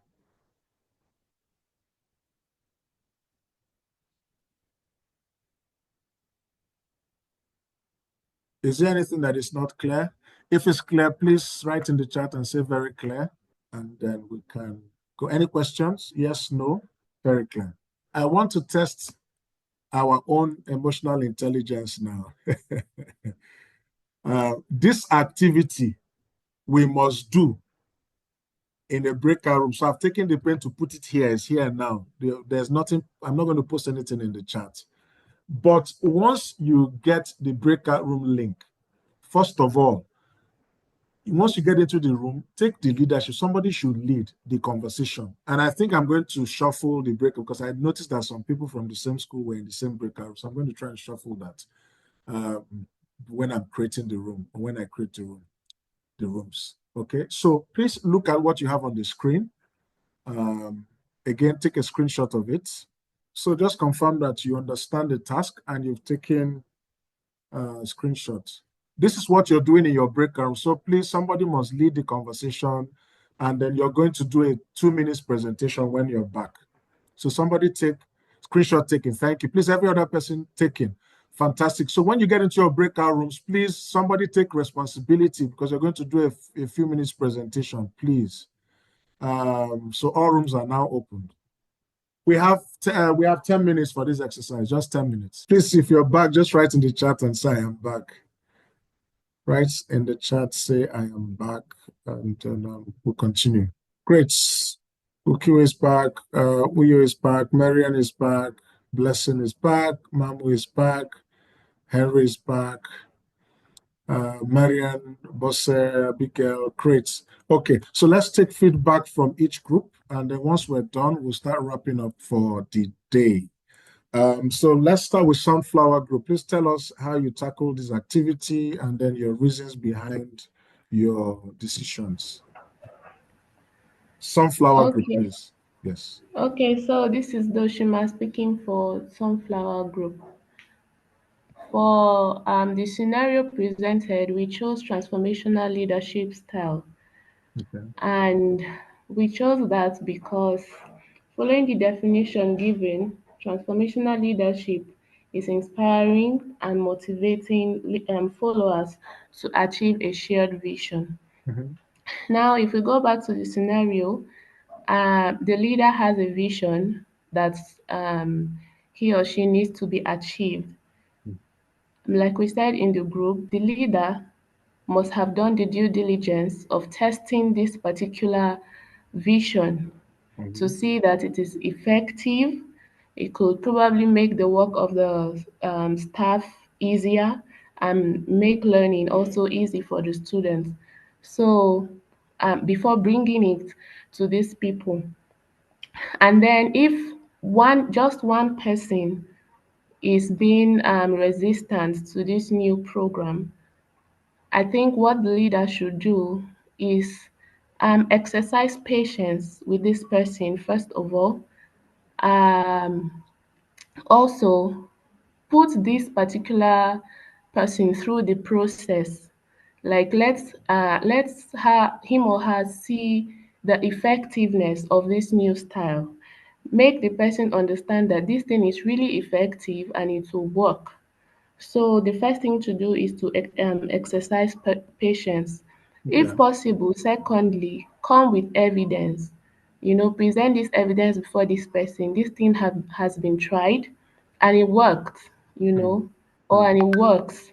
So I think being patient would work. Yes. Fantastic, Joshua. Thank you. So you guys opted for transformational leadership, and then you also opted to show the person some examples of what has happened and what has worked in the past. So okay, so let's agree that it's transformational leadership that would work in your case for your situation. Thank you so much to Sunflower Group. Well done. Let's go to Hibiscus. Hibiscus. Okay. Yes. Good afternoon, everyone. Afternoon, sir. In Hibiscus, we concluded that it's not a one-size-fits-all leadership style that will work. We understand that new ideas are always faced with pessimism. So we concluded that 3 leadership styles at different intervals will work for us. Oh, okay. Instructional, servant leadership, and transformational. Okay. Now, instructional, that the vision has to be clearly, or the new idea has to be clearly communicated. Convincing, the Miss Johnson, who probably cannot see what the leader is seeing, like the previous group said, showing empirical evidence that where this thing has worked. So the vision is clearly communicated. After which, the leader models this new idea by showing a pattern, servant leadership. So you don't just instruct. When it is time to execute, you're part of it. You're in the forefront of it, which at the end of the day, where the transformational leadership comes in, is that idea of pioneering something new, something you're trying as much as possible to show how this thing can be done. So we looked at it and said it's both instructional, servant, and transformational leadership.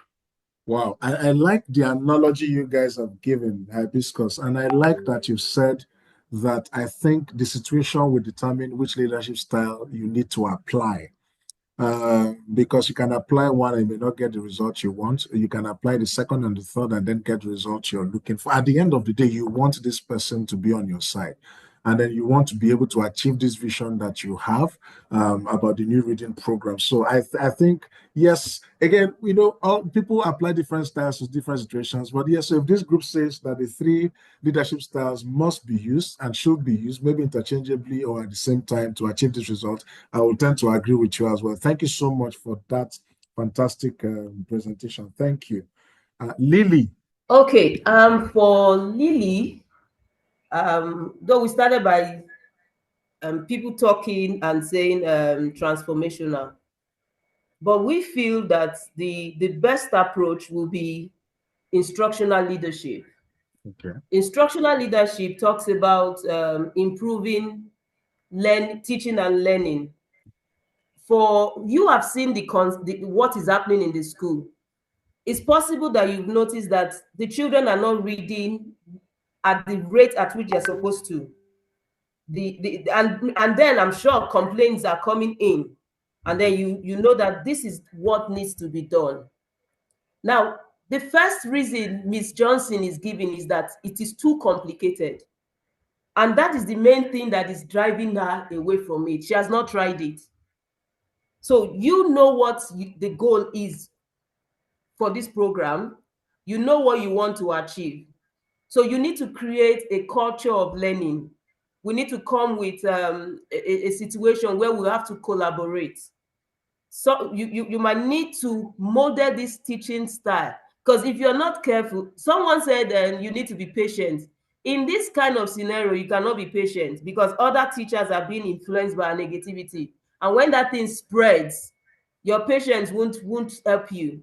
So the first thing you might need to do is quickly sense what the environment is and know how to categorize the people you are working with. Because if you let us stay that long, everybody will be influenced and this program will not work. So you need to guide the process. You need to show them how this thing can be done and make sure you are monitoring what is happening. It is only when you do that, you'll be able to say, okay, let me come with the transformational part of it.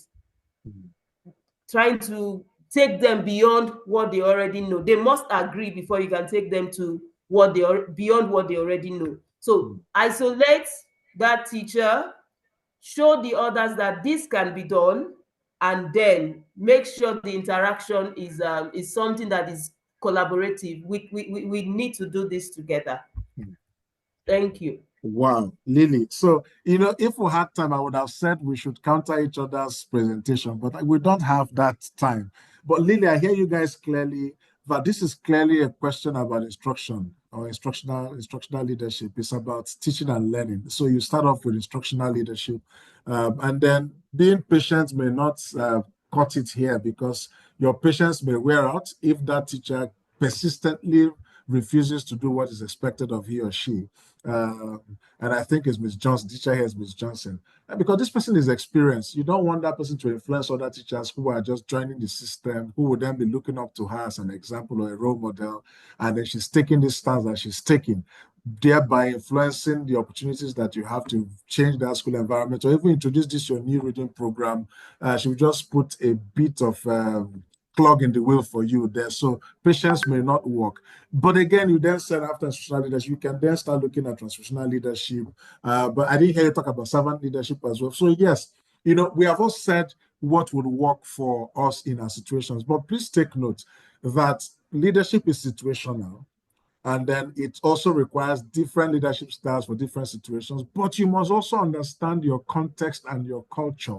Culture in terms of the culture of your school, how your school works, because the teachers in school A will never operate as the same as teachers in school B. The culture of the schools are different. So if, for example, Ifeanyi, who used to work in school A, now get employment in school B, I must adjust to the culture of school B. I can't carry my culture from school A to influence school B. So yes, we have to take note that leadership is situational. Whatever style we apply will be determined by the situation we find ourselves in, the context, and what is required for us to achieve the results we're looking at. So thank you very much, everybody. I think that was a useful conversation that you've had there. Let's start wrapping up. So finally, Module 4, building strong relationships through social awareness. We looked at self-regulation, we looked at self-awareness. We're now looking at social awareness, finally. Now, understanding others is the key to effective communication and collaboration. I'll say that clearly again. If you want to build strong relationships in your school, and you do require strong relationships in your school, even though I'm an advocate of the fact that the work environment is not where you come and make friends, but it's a place where you have professionals and colleagues in school. So there's a need for relationships, strong working relationships between colleagues. So you have to understand others for you to be effective in terms of communication and collaboration. So the first thing is empathy. A leader, as a leader, please, if you don't take anything away from this class, take this away. You must have the ability to empathize. You must, and you know, you can never pretend when you have empathy. It's not about pretense. You can't pretend to feel what the other person is feeling. It will show in your words. It will show in your body language. You know, you can be telling somebody, you're very, very, very handsome. And your body language is saying something that's saying you're ugly, my friend. You can be telling somebody, I love your dress. Meanwhile, your body language is saying, what kind of dressing is this? You don't even have dress sense. So empathy cannot, you can't pretend to be empathetic. You can't pretend to empathize with people. It will show. The ability to understand and share the feelings of others. This involves putting yourself in another person's shoes and seeing the world from their own perspective. So, for example, you are a principal who, when dealing with a teacher who is struggling with a personal issue, you take the time to listen compassionately, not just listen. You then offer support. You then recognize the impact the situation may be having on their work performance. If you empathize with that teacher, and that teacher comes out of that mess, especially a teacher who is not known for doing such nonsense, who you know is very straightforward, very hardworking, very focused, very committed, and very loyal, you will, when you empathize with such a teacher, the person is going to be 100 times more committed, 100 times more loyal, because they know you have got their back. You will not throw them under the bus. All right. So empathy. Number 2, you must create a culture of trust. You must create a culture of trust where the students trust their teachers. When I train teachers, I tell them, if students don't trust you, they won't enjoy your class. If you're the sort of teacher who says you must be in class by 9 a.m. and you, the teacher, is in class by 10:30 a.m., the students won't trust you. In fact, your news will spread so widely within the parents' forum because students come home and they discuss all the teachers in their school. They do it with their parents. They discuss how your teachers pronounce things. They discuss how your teachers teach. They discuss how your teachers fight. They discuss whether your teachers gossip. They even discuss you as the school head. They discuss so parents have first-hand information about your school from the kids. They have the information. That's why some parents will know a teacher before meeting the teacher. Let me give you an example. When my daughter was in primary school, she had this maths teacher that, JSS 1, because she used to have issues around maths. But there was this maths teacher called, I think it was Yusuf. His name was Yusuf, But every time my daughter comes home, she's talking about one Mr. Yusuf every minute. In fact, when she was responding to me at those days, sometimes she would say, yes, Mr. Yusuf. I said, who is Mr. Yusuf? Why are you okay? Why are you calling him Mr. Yusuf? What's wrong with you? I thought there was a problem. So one of the days when they had open day, my wife is one who usually goes for the open day. I say, no, this open day I am going. Let me go and know which one is Mr. Yusuf every minute. Guess what? That day I went for the open day.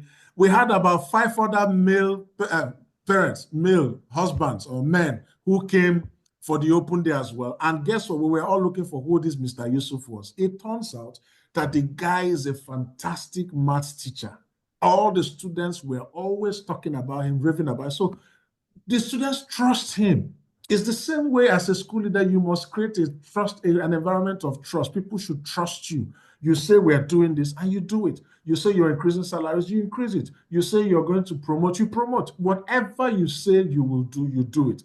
Part of trusting you is also that you don't have cliques, you don't form cliques. You're not, there are some leaders who are, and for want of words, and I'm not saying any of such leaders here, they are very careless with their leadership responsibility, that they enjoy so much gossip that all they do is create extra time where these people who gossip with them come to their office and all they're doing is gossiping about other teachers. Some of the school leaders I hear also gossip about students and their parents. You don't create such an environment in your school. All right, so what's the example for this? Your staff must feel comfortable sharing their ideas and concerns with the administrators, and then they should also know that they will be taken seriously and they will be addressed with respect. Please, no matter how terrible your teacher behaves, always make them feel, never make them feel less than they should feel. Never make them feel less than a human.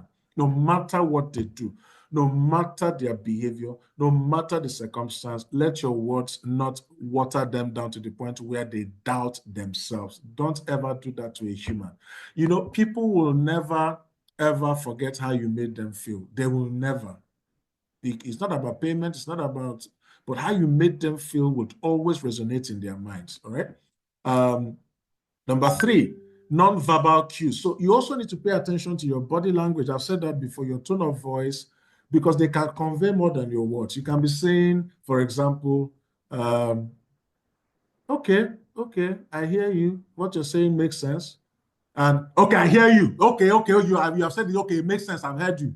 Your tone of voice, even though you're saying something that is reasonable, something that is useful, but your tone of voice is conveying something else. You need to be careful what you say. So, for example, during a staff meeting, maintain an open and relaxed body posture. Don't come to your staff meetings as if you're going to a war front. I tell school leaders in some of the trainings that I also run, I say, why don't you treat your staff meetings as an opportunity for learning and development rather than an opportunity to settle scores, to judge teachers, to condemn teachers, to castigate parents? Your meetings can turn into learning and development sessions. So you can ask in a meeting, for example, hey, Doshima, our next meeting, please, you're going to spend 10 minutes telling us about this. Hey, Timothy, please, in our next, you're going to take 10 minutes telling us about mathematics or a topic in math. Turn your meetings, staff meetings, sometimes into a learning and development opportunities. So during staff meetings, maintain open and relaxed body posture, make eye contact with everybody who is speaking, and use a calm and respectful tone of voice. And if you were angry before the staff meeting, in your office, try and calm yourself down before the staff meeting. Never lose control of your emotions, because once you do, people tend to disrespect you even more often. So always be in control of your emotions, manage it before you get into any staff meeting. All right. Again, effective communication also deals with how you handle difficult conversations. There will always be conversations that are difficult to handle. So, for example, teachers who misbehave, maybe with your students, parents who are insulting or who are leading a riot in your school, or students who are misbehaving. There must always be a challenging conversation that you would always have at different times in your school. But those conversations must be had with empathy, with respect, and a focus on finding solutions, not on finding blames, not on fault finding, not on finding more problems. There's a way you can have a conversation about a problem and you create multiple problems from that problem. You don't want to do that. You don't want the problem to spiral into other problems. You need to be able to manage the conversation, no matter how difficult the conversation is. But once you have the conversation and you're empathizing with whoever you're having the conversation with, you're showing a bit of respect. You know, you can do all of this and take a decision. So if you want to sack a teacher, you can sack a teacher respectfully. You can sack a teacher without the teacher feeling inadequate. Yeah, you can sack a teacher without the teacher feeling so little of himself or herself. You can. But you must be done with respect. So when addressing a conflict between two staff members, for example, create a safe space for each of them. So I have students and I have staff to express their perspective, acknowledge their emotions, and guide them towards a mutually agreeable solution. So when there's a conflict between a staff, a conflict between students, make sure that you provide a level playing field, a safe space where they can air their opinions, and you're not taking sides. You're not saying, Tunde, this thing I'm hearing is what I've been hearing every time. You're always like this. I hear it every time from everybody. Why can't you change? It's what you heard, but this is Tunde in front of you. Hear from him. So create a safe space for everybody to have the conversations that they need to have. So lastly, how do you lead with influence and how do you inspire your team? You must understand that to motivate your team, there are different motivational styles. You know, I spoke about motivation earlier on. And you need to also recognize that what motivates one person may not motivate another. So people are driven by different needs and values. So some teachers are motivated by opportunities for professional development. So for example, and I respect some of the schools, I must say to you that you have my respect. We launched this product and you've signed up almost all your teachers. Some have signed up 30, 20. So you're just signing up your teachers. It shows that you appreciate their efforts. And some of those teachers will be excited about the opportunities you're giving them. So some teachers are motivated by professional development. Others are motivated by public recognition. So you recognize them in the public. Like, can we clap for Ifeanyi? Can we clap for Utisi? Can we clap for Doshima? She has done so well with her students. Some love that. While some people love that you give them increased autonomy, you're not micromanaging them. You've told them to go and create. Also, for example, go and manage entire sports, and you trust them. You're not micromanaging them. Have you bought the jersey? How much did you buy it? Where did you buy it from? Who sold it to you? Why did you not buy it from A? Why did you buy B? Why did you buy this color? Why? If you have said I should manage the entire sport, why are you now micromanaging me? So give them some level of autonomy. Remember, people are motivated by different things. Some opportunities for professional development, some public recognition, some increased autonomy as well. Okay, and then you also need to be able to empower your teachers. If you want your teachers to be motivated, you need to be able to empower them.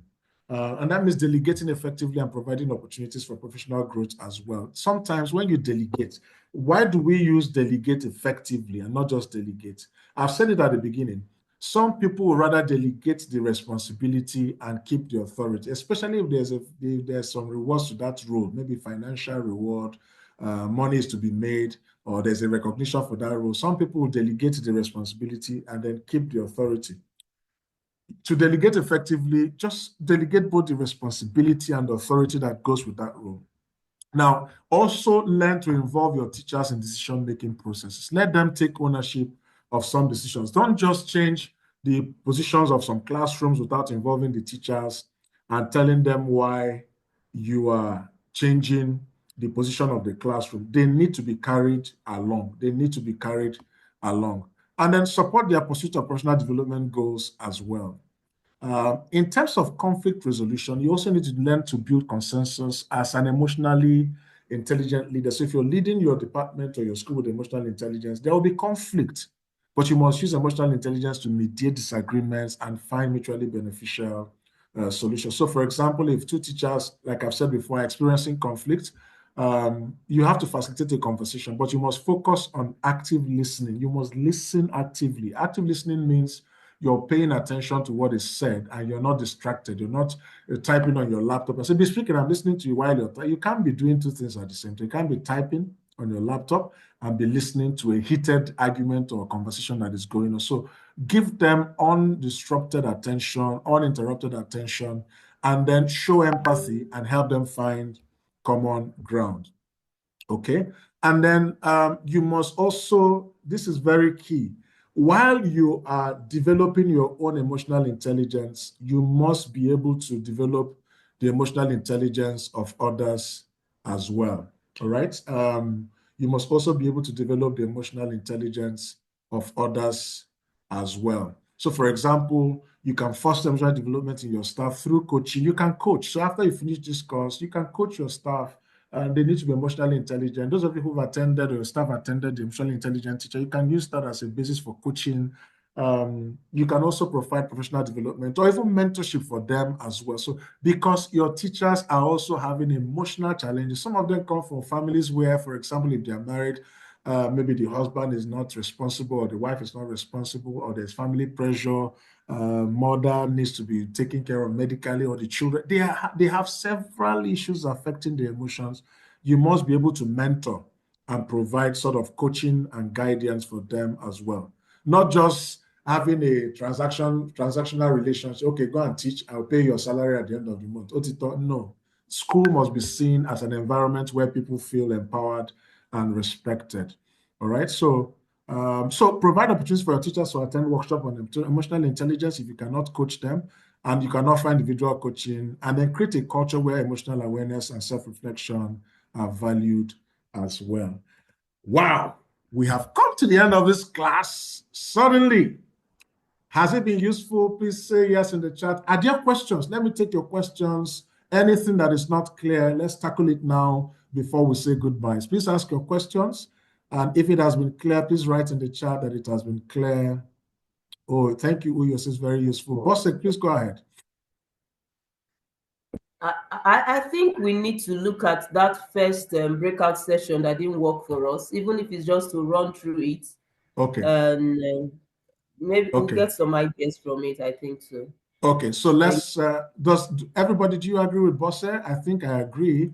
Let's just look at, so let me find where it is. Okay, so anybody who wants to contribute, let's take a few contributions. What would you do? What was the instruction again? Let's remember what the instruction was. So identify emotional intelligence skills, which aspects of emotional intelligence, self-awareness, self-regulation, and all that are most important in that situation. How would the leader use these emotional intelligence skills to effectively navigate? And then what results would you achieve doing that? So anybody wants to speak to it? Because I'm not sure we can get into any breakout rooms now. Bosse, maybe we'll start with you. So I was thinking you just run through it, give us some ideas, and then... I was in Sunflower. Yeah. I think so, talking about grading policy. And I just said Mr. Okiwe should dwell on it. But I think, basically, I think the first thing will be relationship. Okay. What's the relationship like? But that does not in any way mean that you will change the grading policy. Okay. Because we have a policy, a grading policy that seems to be too high. And then I tell parents, because we have a saying that if you want to, how do you say it again? If you want to, as in aim high, you don't aim low. You want to, yes.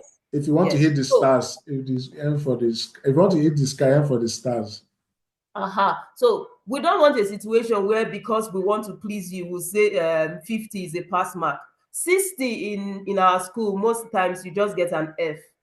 It's not a way to fail the children, but because we know that they have the potential in them, they can really work towards getting more than 60.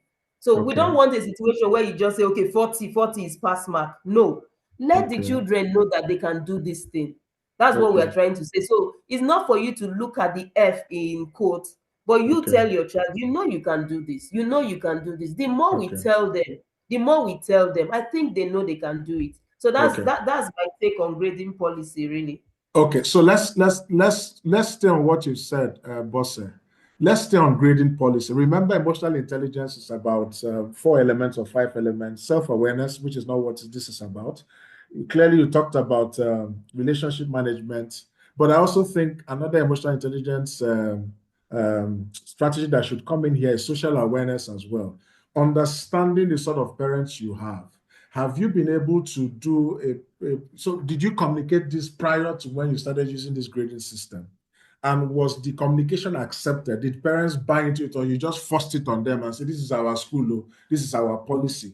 Because remember, they are your stakeholders. What some schools miss is that if you keep imposing your standards on parents, you're probably creating a wall between you and the parent. But if it's a standard that the parents have bought into, they are the ones who will be your disciples or be your front runners or be your ambassadors to tell other parents the importance of allowing this sort of grading system to be used in the school. So the question again, Bossa, is have you had these parents buy into this before? Did they sign up to it? And even if they signed up to it, how have you managed the relationship with these parents who feel that their students' grades are not meeting up to their own expectations? Just a question, how have you managed all of that? Okay, we've had this grading system since inception. Okay. Now, if you notice, it's just a few of them that didn't come from at the beginning, that just stepped in, that seems to be raising this. And then we've had discussions, you understand, and we're making them realize that it's not that your child is failing, in quotes, because we want you to know that when you leave here and go to another school, your child will be given a grade that says even 40 is okay. But 40 in this time is not really okay. Children should aspire to do better. So we find a way to let's have a discussion. Let's see how we can walk around it, and then get the child to understand that you can do better than this. You're not actually failing, but you can do better than this. Okay, so but you also know that some of these parents won't come into your school, calm and polite. Some will come with anger.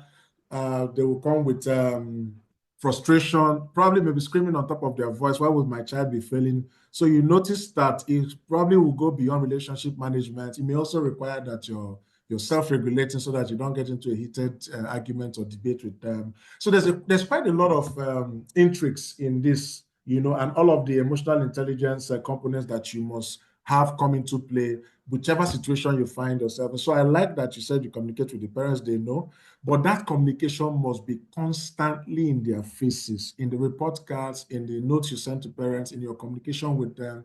This is the reason why we're grading our students this way. It doesn't mean they are failing, but compared to other schools, they are even better in terms of grade and rates and all. Because no parent likes to see that their child is failing, no matter the standard you're using. So even if the standard is 90 over the pass mark is 90, once a child gets 85 and the parent sees it, they feel bad. Why would my child not get to 90?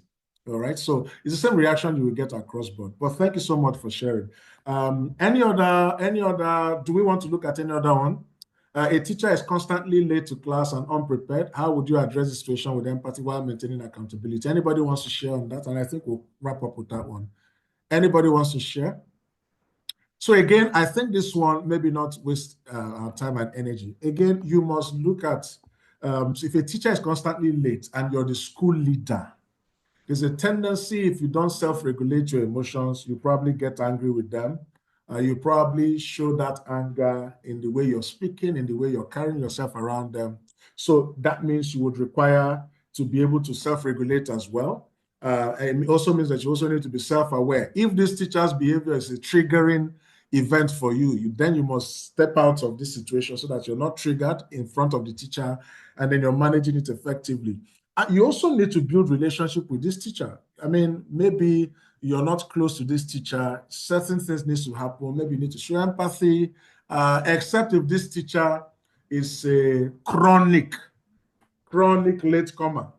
If the teacher is a chronic latecomer, then we have a big problem in our hands. You then have to look at things like relationship management, using different motivational systems or method, even looking at coaching and mentoring. I tell teachers, there is no child who cannot learn, but there are teachers who cannot teach. I also say it with leadership. There is nobody who cannot be led, but there are people who cannot lead. So remember that if my teacher is not doing well as expected, it is my responsibility. I must find a solution, no matter how difficult that teacher is. Of course, there's a course we have called Dealing with Difficult Teachers. But no matter how difficult a teacher is, I must find a way to be able to work with this teacher. And remember, you also need to be able to rephrase some of the thoughts you have in yourself. If your thought is, this teacher is consistently late, very terrible teacher, you can reframe the thought to say, maybe there's a challenge that he or she is facing.